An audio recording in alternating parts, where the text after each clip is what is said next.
most of us have gone through incarceration.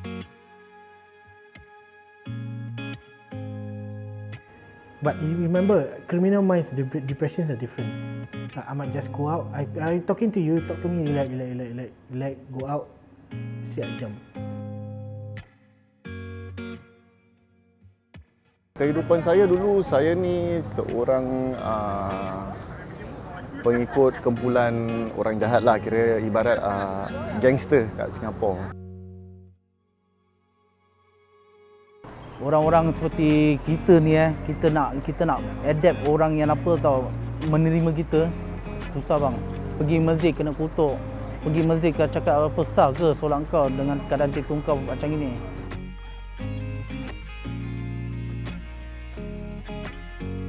Growing up, I would say lah for myself, like sometimes it's like a pride, you know.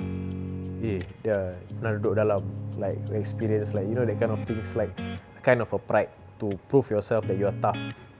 And then I feel as you grow older, it's quite a sick way to view things. I feel.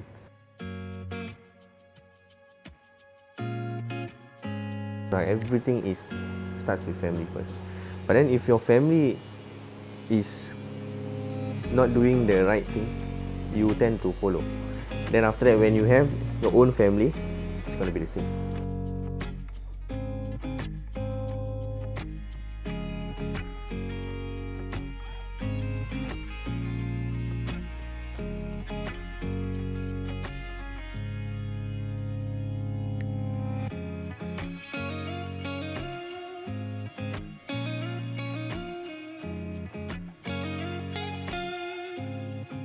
I myself am an ex-convict. Allah gave me an opportunity to become a marine engineer. 2017, I met a terrible accident after I came back from Saudi. I was driving home, then I fell asleep, and we actually banged into a tree lah. And that accident for me, it really changed my life lah. My wife broke her whole neck except for the spinal cord. The both shoulder actually, both arm protruded out, and the most strongest bone in our body, it broke into 3 pieces. The right thigh. How are your kids? Can you describe If you see your kids on the bed bleeding out, my uncle was there. I just told him that don't take their life lah. You know, just don't take their life, take mine. That time I have no money, nothing, zero, because the bills are very expensive. After a while, I think that, you know, this is Allah's test me. Allah tested me that night. Whether I want to move forward, I want to blame Him.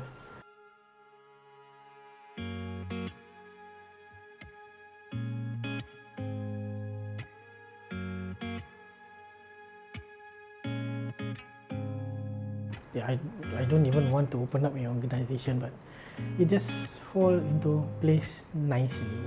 Because that's why I say when I met him first, goosebump, and we had some talks together, right? So whatever he faced is actually whatever I face too, and that's why we click.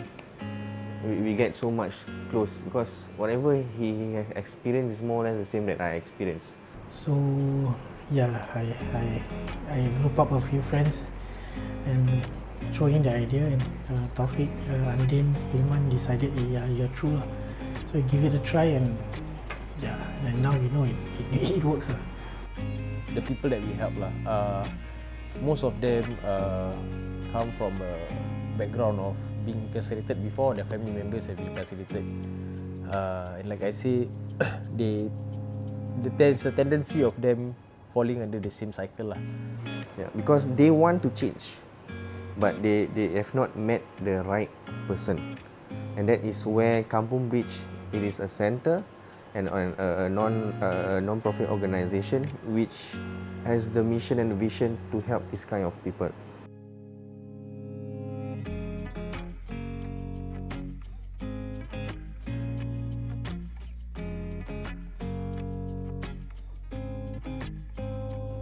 Once that handcuff is on your wrist, we are no longer a normal person.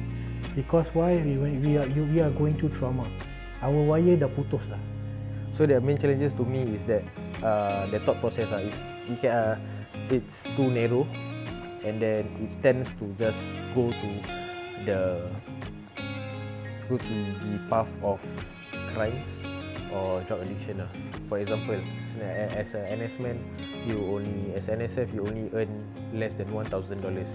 You might have one kid, and then how can you support one kid with $1,000?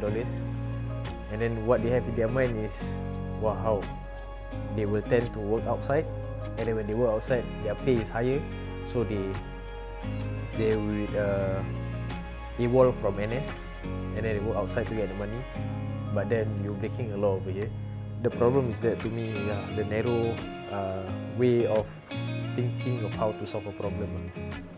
Most of the organisation doesn't really focus on the mentality of us ex-convict, and what they do is programs and a lot of programs, and for us we need to focus on the mentality of. I mean, I went through counselling also before. It is like, you cannot do this, it's wrong. Oh, but then it's like, you are like blaming me again and again. That's not the place that I want to go, right? We can go through 10-20 hour session, come with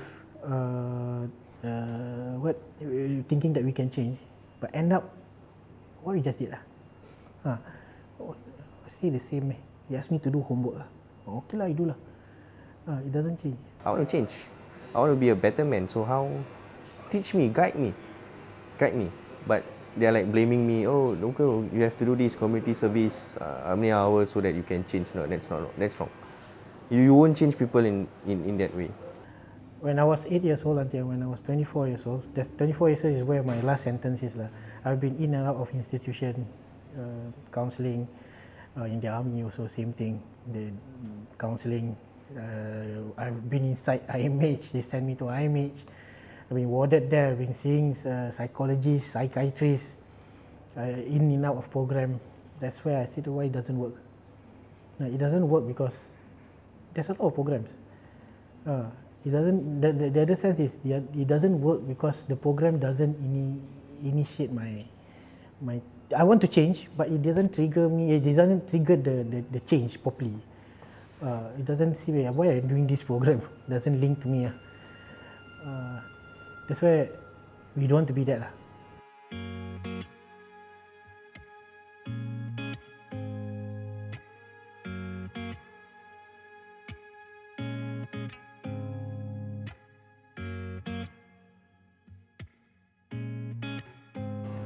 Ex-offenders usually when they released from prison, the bad friends who they used to friend with are actually the first person who will meet them. Hey, how are you, bro? Come back with us. Then after that, when they come back to the family, they will be like, oh dah keluar? Yep. Oh, you are out finally. Okay. No, the treatment from friends and families are totally different. The toughest time is not when you're inside, it's when you're outside.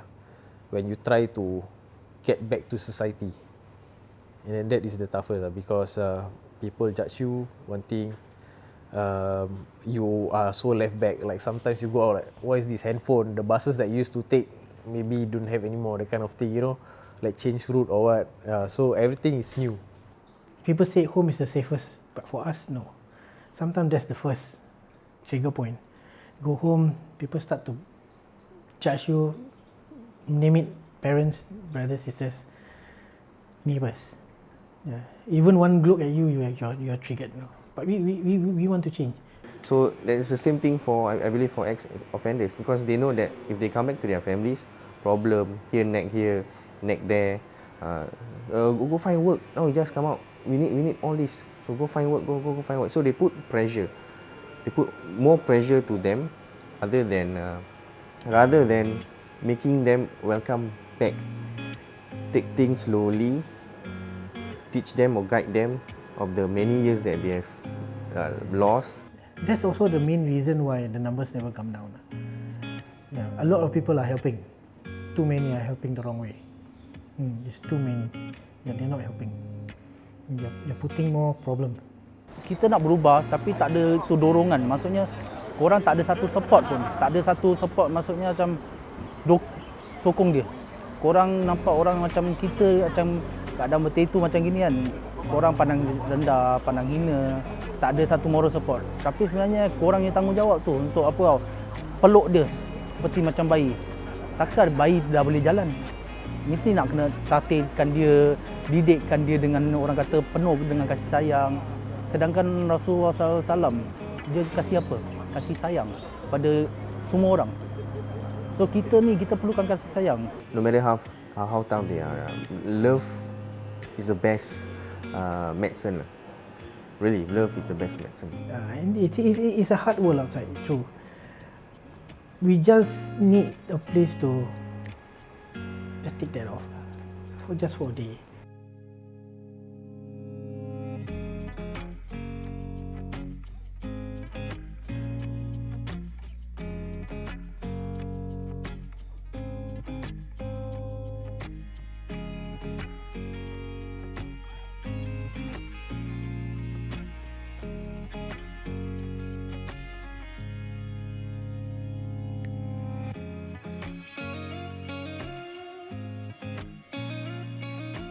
Bagi saya, ini yang charity yang saya kenal, okay, Firdaus, Freddy, inilah buat saya belajar. Pasal apa? Tak mestinya kita kaya atau kita miskin, kita tak boleh buat charity. Yang ada ni satu suami ada penyakit darah apa, entah kencing ke apa, isteri dia wheelchair. Habis tak ada orang assist. Macam kalau suami nak pergi klinik dengan time-time COVID gini, isteri tak boleh ikut. Pakcik susah, pakcik tu pakai tongkat. Jadi kesian lah.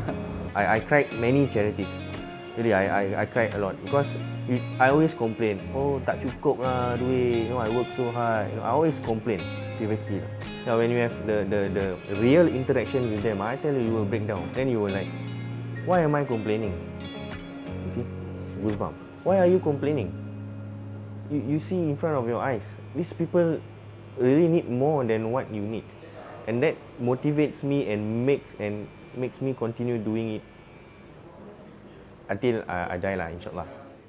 Kita ada rezeki ke, kita tak ada rezeki, kita tetap nak bantu orang. Tak kira di mana saja je. Dari situ lah saya perbaiki diri. Walaupun saya ni bukan baik, saya ada itu kejahil saya, tapi saya fikir apa tau, they need us to help each other. Pasal apa tau, belum tentu kalau kita minta tolong siapa pun, by the time bila kita dapat tolong. Pada saya gembira bila kita bergabung, beramai, kita kenal. Lagipun bila kita hantar ke rumah distribution barang-barang ni semua, saya sedar diri saya ni susah, tapi ada lagi lebih susah daripada saya. I mean, giving back to the community is one, but the bonding that during that event itself is another thing that might, that will give them the love and affection. And of course, they lost this right in their family, but when they mix with us, they have this bonding much closer like a family. What I love that we do is that when people come out, right, and then go to us, and then there's a turnover in the lifestyle, and then they will become the volunteers with us, that kind of thing. That's what I like, and we grow as a community and as a family. We don't care who you are. You come in, we treat you as family. We do the charity together. Open up your heart, and end of the day, you go back to your family. You feel good. You feel good, and it will make you change everything. It will make you change the perspective of life.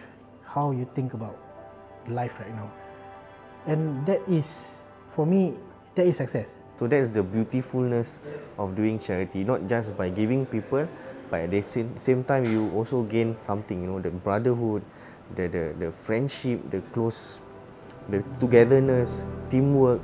That is not easy to achieve or not easy to get somewhere else. We want to know that you come you go back to your family, you feel happy, and you feel, you know, you have another family who you can come and talk to. We are doing different from other centers which is doing. So like what I've told you before that we experienced it before, we felt it before, and we know what are the next step to do. So basically these people need someone like us so that they can change to be a better person. Yeah, the challenges is how to get into his heart and put that seed inside. It's very hard. It's very, very hard. The Malay saying, jauh perjalanan luas pemandangan. It is the same thing. If you have if you talk more to other people, if you don't keep it to yourself, other people might, give you the other alternatives to how to solve it. The right people especially. Yeah. So, and if you go out more out of comfort zone, if you walk different path, you will understand. Oh, okay, there are so many other ways to get to where you want to go. Because if you want to be a businessman, you got to mix with a businessman, right? If you want to be a zookeeper, you got to mix with a zookeeper. You tend to become a good zookeeper. But then if you want to become a good people, you got to mix with the good people. Siapa nak join kita atau nak ikut kita beramal, silakan, kita terima. I would like to say that we ex-convict or the people who have gone through this thing, we understand each other. So if we put us together, we become a kampung. Yeah, any problem we can solve. The bridge is because we want to get back what the real reality is. Yeah, so we are the bridge. We help them move to become stronger and better, but still with the kampung spirit.